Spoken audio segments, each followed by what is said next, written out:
We are talking cryptocurrency and crime today with Trey Schmeltz. He is a partner with Barnes Thornburg, taking a look at the legal side of Bitcoins and other cryptos. Good to have you on the show. Thanks, it's good to be here. Right now, how do the laws look for cryptocurrencies? So the CFTC has concluded that all cryptocurrencies are commodities. So really the question you have to ask yourself, if you're issuing a token for the purpose of raising money, will the SEC jump in and decide that's a security?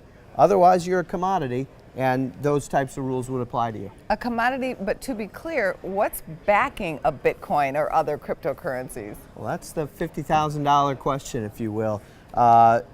People's faith, really. And the point of a cryptocurrency is to have a store of value that's separate and apart from a government that people can rely on because of the methodology by which it's proved up through a distributed ledger.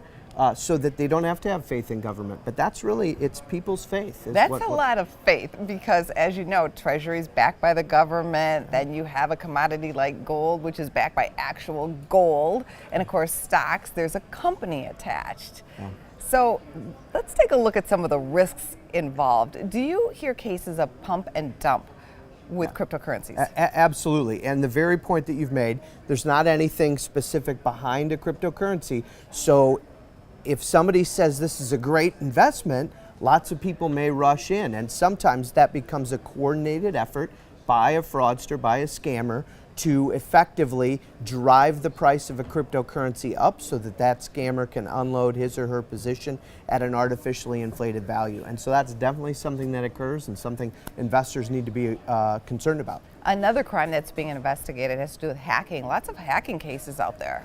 Absolutely. Cryptocurrency resides on the internet in systems, and so it's only as good as the controls in place around it to protect it.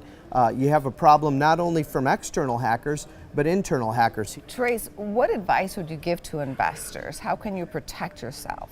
I think it's diligence, diligence, diligence. The SEC and the CFTC both have put out some significant bulletins about the various risks, the things to look for.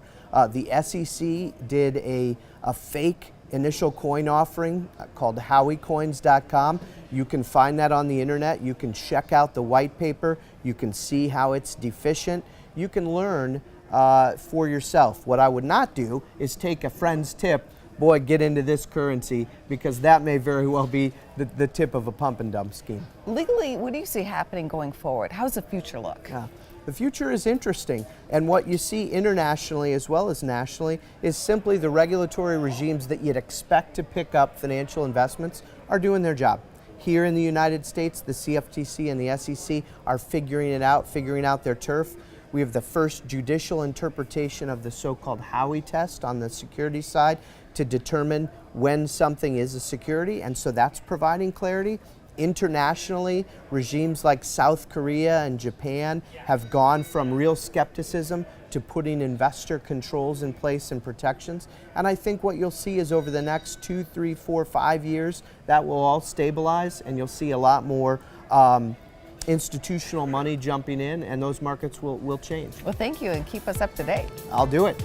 Check out businessfirstam.com to find out where to see our entire show. And don't forget to like, follow, and share Business First AM.